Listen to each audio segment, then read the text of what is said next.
هلو يا حلوين، عاملين ايه؟ يا رب تكونوا بخير. النهارده الفيديو حماسي قوي قوي وانا مبسوطه قوي ان انا هعمله. هنرسم فيه، ولكن هنرسم على الشفايف. ايوه، زي ما سمعتوا كده هنرسم على الشفايف. فهنعمل حاجات كتير قوي قوي، هتبقى بتبسط يعني وبتسلي. فلو انتوا متحمسين تكملوا معايا الفيديو، ما تنسوش اول حاجه تعملوا لي لايك وتدوسوا سبسكرايب. ويلا بينا من غير رغي كتير نبتدي الفيديو.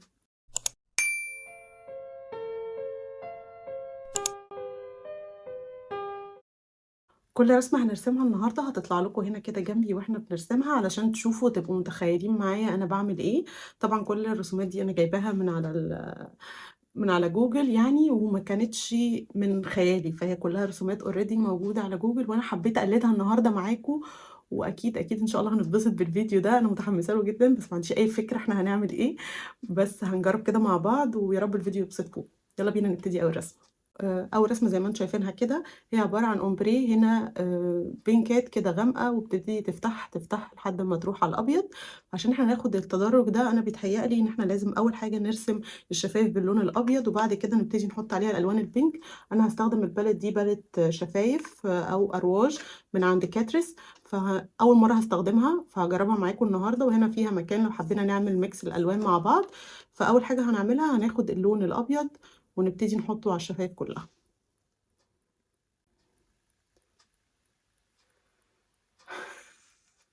اللون الابيض ده بيخلي السنان لونها اصفر. هتقولوا لي ايه الهدف من الفيديو ده؟ هقول لكم ان احنا نتبسط، مش اكتر من كده. وطبعا انا باصه هنا علشان هنا الكاميرا، وانا بصور في الكاميرا، فما فيش اي مرايه قدامي.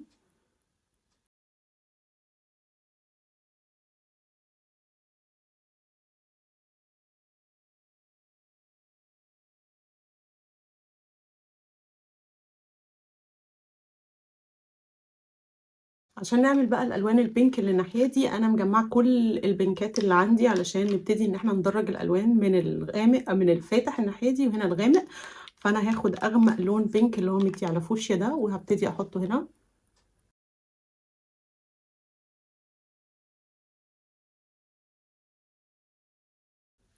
بعد كده هاخد لون يكون افتح درجه ده، حاسه انه افتح كتير.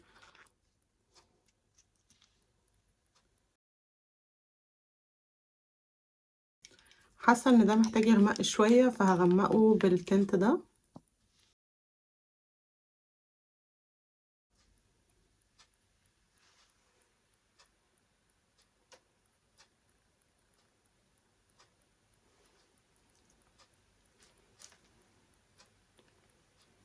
الدرجه الفاتحه قوي دي هحطها في الجزء ده كده.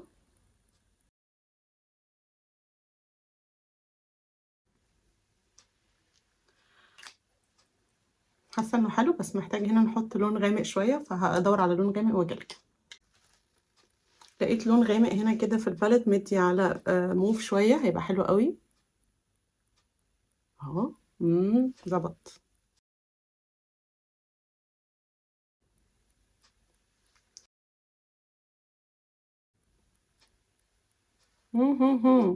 عندي شنب هنا ابيض. اما بصيت تاني على الفيديو لقيت ان هي حاطه جلوس، فهنحط كده جلوس على الحتت العاليه هنا، الشفايف زيها.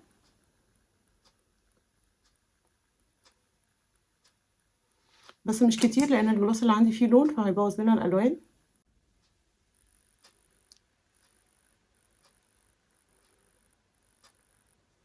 بس من هنا شكلي حماده، ومن هنا حماده تاني خالص. اللي بعده نروح بقى على الرسمه اللي بعد كده. والرسمه اللي بعد كده بصراحه بالنسبه لي هي احلى واحده فيهم كلهم، واللي انا نفسي قوي قوي ان انا اجربها. وهي تحسوا كده ان الشفايف شكل الكرتون. هطلع لكم صورتها هنا. بصراحه الرسمه دي حلوه جدا جدا جدا، ودي انا شفت نيكي توتوريال هي رسمتها قبل كده، بس كانت مع لوك كامل. فخلونا نعمل اللون الاحمر الجامد ده بالشكل الكرتوني. يلا بينا. اول حاجه في اللوك ده زي ما انتوا هتشوفوه كده، انها حددت الشفايف بايلاينر لونه اسود، فهو ده اللي انا هعمله دلوقتي.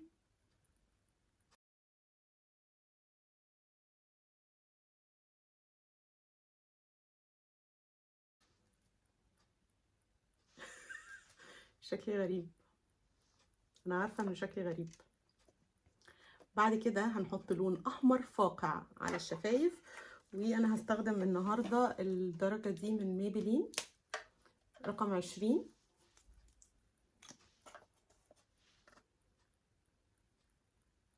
يا احمر في اسود يا. هو لسبب ما هو طلع وحش قوي عليا، وحش قوي.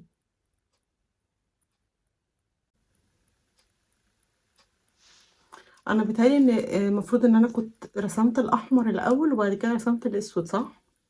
تحسوا ان انا المفروض كنت اعمل الاحمر وبعدين اعمل له فريم اسود عشان تطلع مظبوطه، بس هي مش عاجبني شكلها خالص. فخلونا نكمل ونحط اللون الابيض اللي هو عملت بيه الخطوط اللي ادتنا شكل الكرتون. بصوا، هي الكاميرا ما كانتش بتصور، بس انا في المقطع اللي انا ما اتصورش ده انا اخدت بس مجرد اي شادو اسود اللي هو الاسود العادي ده، وابتديت غمقت بيه شويه كده الاطراف علشان يدينا شكل كده كانه متدرج ويدينا كده دمج للون الاسود والاحمر. حسيت ان شكله كده بقى احلى بكتير وينفع قوي قوي قوي ان هو يكون لوك هالوين. بعد كده هناخد هذا الايلاينر الابيض وهنرسم بيه بقى الحاجات اللي هي شبه الكرتون او اللي بتدينا دايمنشن كانه كرتون. كرتون انا اقصد بيه افلام الكرتون، لو انتوا يعني مش فاهمين قصدي ايه.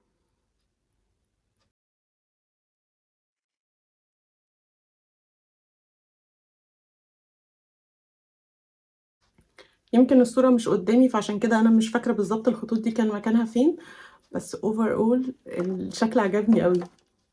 بس انا كان عاجبني قبل الابيض. ايه رأيكم؟ نجحت بنسبة كام في المية؟ انا شايفة انه يعني نجاح بنسبة 80% مثلا. بس دي مش حاسة ان مكانها كان المفروض تبقى هنا،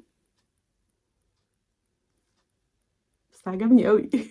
بس عجبني اكتر قبل الابيض. اكتبوا لي تحت في الكومنتات كان قبل الابيض احلى ولا دلوقتي احلى.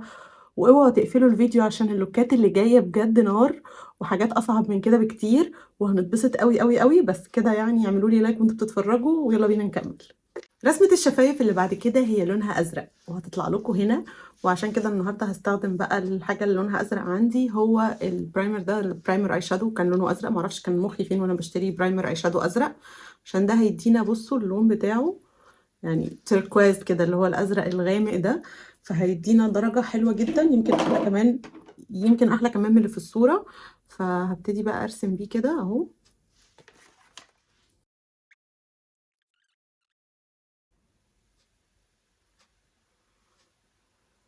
حاسه ان وشي لغوص من الاسود اللي قبل كده.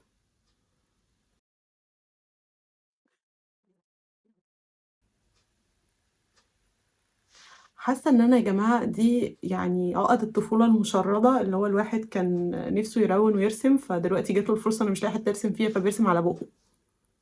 حاسه ان انا جايه من الطفوله كده بقول لنفسي انتي بجد عبيطه قوي.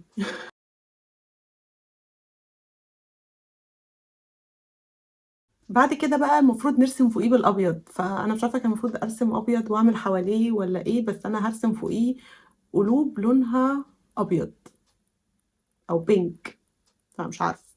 حاسه ان البينك لو اتحط على الازرق ده هيدينا موف، فالافضل ان احنا نحاول نرسم ابيض. فهستخدم برضو نفس الايلاينر الابيض ده وهعمل كده شويه قلوب على شفايفي، يدينا ويديكوا طولة العمر بقى.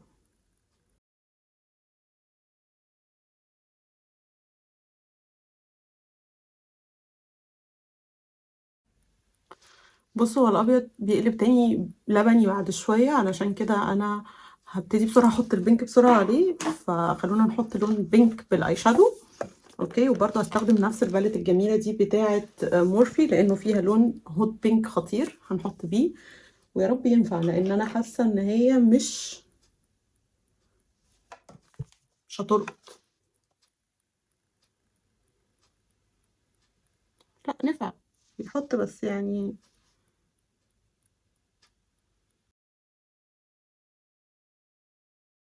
لسه هنحددها بالاسود بقى عشان نديله دايمنشن. فخلونا نجرب كده قبل ما اكمل على الباقي، احدد الاول بالاسود دول واشوف شكله هيبقى عامل ازاي.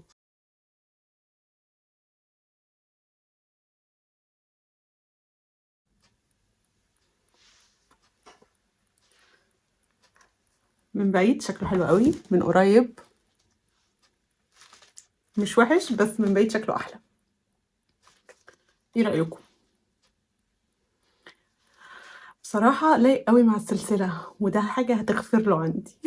الواحد وهو بيضحك شكل الكلاون بالضبط، بس هو الواحد وهو ساكت كده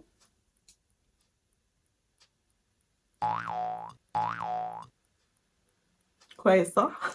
ما تضحكيش. اللي بعده. يا جماعة بُقّي لونه بقى أزرق ومش راضي يروح.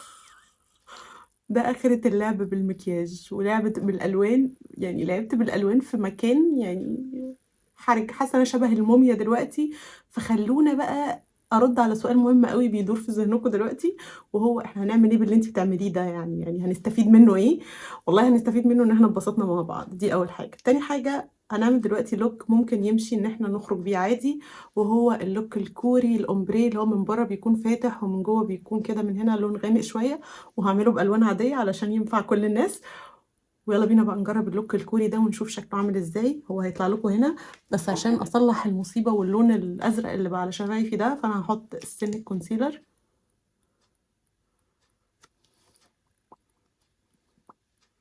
عشان بس أضيّع شوية اللون الأزرق، بس أنتم مش مضطرين تعملوا كده لو هتعملوا الlook ده، أوكي؟ بقيت أنيل، بقيت موميا أكتر. فالlook ده هو عايز ألوان شوية مدّية على orange أو كده، فهاحدد بس شفايفي كده تحديد عادي الأول. المحدد ده في الطبيعي بيبقى لونه حلو عليَّ أوي، النهارده لونه زي الزفت.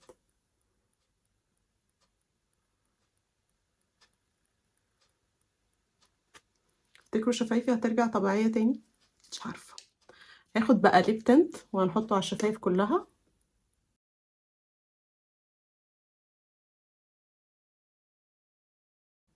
أنا شفايفي بتحرقني.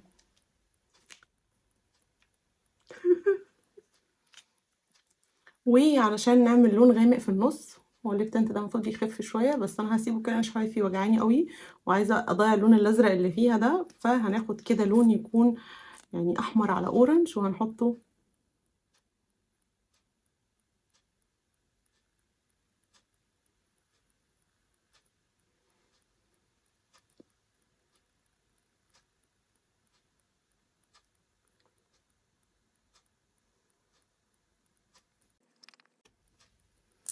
الlook ده عشان تاخدوا منه يعني نتيجة كويسة، المفروض اللون ده يكون أخف شوية من اللون ده، والمفروض إن إحنا نحط عليه في الآخر بقى lip gloss كده عشان يدّي له شكل حلو. بصراحة أنا الlook ده باحبه جدًا ودايمًا باحب أعمله، وباعمله بكذا لون، ممكن ينفع بالبينكات، ينفع بالorange زي ما إحنا عملناه دلوقتي، ينفع باللون الأحمر، ينفع بأي حاجة. ممكن تعملوه بنفس القلم على فكرة، إن هو تحطوا هنا تقيل وبرّه خفيف، يعني تحطوا طبقة خفيفة خالص تمسحوها، وبعدين تحطوا بس تقّلوا شوية في النُص، برضه هيدّيكم نتيجة كويسة. وكمان ينفع إن هو يتحط عليه lip gloss، فأنا هاحط عليه كده lip gloss من عندي علشان نشوف شكله بالجلوس عامل إزاي. الجلوس أحلى حاجة إن هو يتحط على الحتت دي كده.